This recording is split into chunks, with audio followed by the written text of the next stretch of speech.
জেলা সভানেত্রীর পর এবার জেলা চেয়ারম্যান খগেশ্বর রায়ের বাড়িতে হাজির ফুলবাড়ি থেকে আসা কয়েকশো তৃণমূল কর্মী সমর্থকেরা হাতে রং বেরঙের ফুলের তোড়া নিয়ে। কারণ মুখ্যমন্ত্রী মমতা বন্দ্যোপাধ্যায়ের নির্দেশে জলপাইগুড়ি জেলা তৃণমূল কংগ্রেসের চেয়ারম্যান পদে পুনরায় দায়িত্ব পান খগেশ্বর রায়, যার জন্য খুশিতে জলপাইগুড়ি জেলার তৃণমূল কর্মী সমর্থকেরা দূর দূরান্ত থেকে সম্বর্ধনা দিতে আসছেন খগেশ্বর রায়ের বাড়িতে।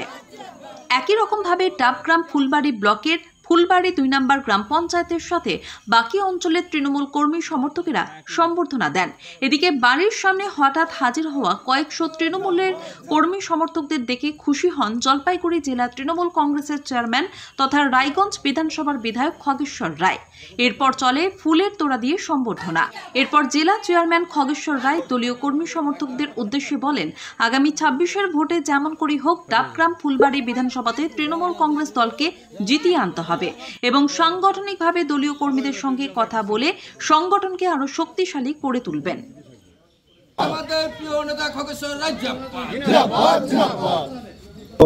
জলপাইগুড়ি জেলার আনন্দের বিষয়, গর্বের বিষয় যে এবারেও আমাকে 4 বার চেয়ারম্যান করেছে। যখন কিষাণ কল্যাণী সভাপতি ছিল তখন আমাকে চেয়ারম্যান করেছিলেন, তারপরে মহুয়াগো 3 বার সভাপতি হল, এবারও আমাকে চেয়ারম্যান করেছে। তার জন্য 4 বার আমাকে চেয়ারম্যান করেছে।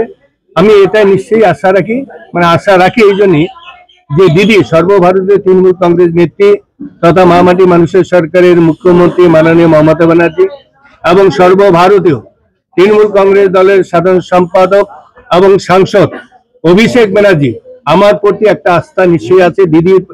দিদিও আমার প্রতি একটা আস্থা আছে বলে 4র্থবারের জন্য তৃণমূল কংগ্রেস চেয়ারম্যান বানিয়েছে। তার জন্য জলপাইগুড়িবাসী এত খুশি কল্পনা করে যায় না। 16 তারিখে যেদিন ডিক্লেয়ার দেয়, 16 আজকে হচ্ছে 28 তারিখ, এই কন্টিনিউ 12 দিন হাজারো হাজারো লোক আজকে সংগঠন দিতে যায়। যেমন তেমনি আজকে ডাবগ্রাম ফুলবাড়ি বিধানসভা জলপাইগুড়ি জেলার আন্ডারে, যদিও ওই এলাকার বিধায়ক আমি ছিলাম 2009 থেকে 2011, 2 বছর 8 মাস ওই এলাকার বিধায়ক ছিলাম।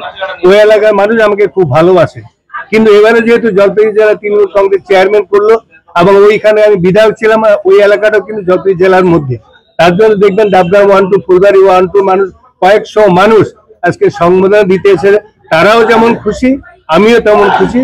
এবং দিদি যে আবার 4র্থবারের জন্য আমাকে তৃণমূল কংগ্রেস চেয়ারম্যান করেছে, তার জন্য আমার যেটা টার্গেট, যেটা দিশা থাকবে যে আগামী 2026-এ বিধানসভা নির্বাচন আমি এবং আমাদের নতুন নবনিযুক্ত আমাদের সভানেত্রী মহুয়াগো দুজনে মিলে আমরা চেষ্টা, গতকালও আমাদের জেলা কমিটি মিটিং হয়েছে, মিটিং এর সিদ্ধান্ত হয়েছে যে আগামী 26-এ যে বিধানসভা নির্বাচন, 26-এ বিধানসভা নির্বাচন জলপাইগুড়ি জেলার 7টি যে বিধানসভা আছে, 7টি বিধানসভায় তৃণমূল কংগ্রেস বিধায়ক নির্বাচিত করে দিদির হাতে যাতে উপহার দিতে পারি, এটা আমাদের প্রতিজ্ঞা।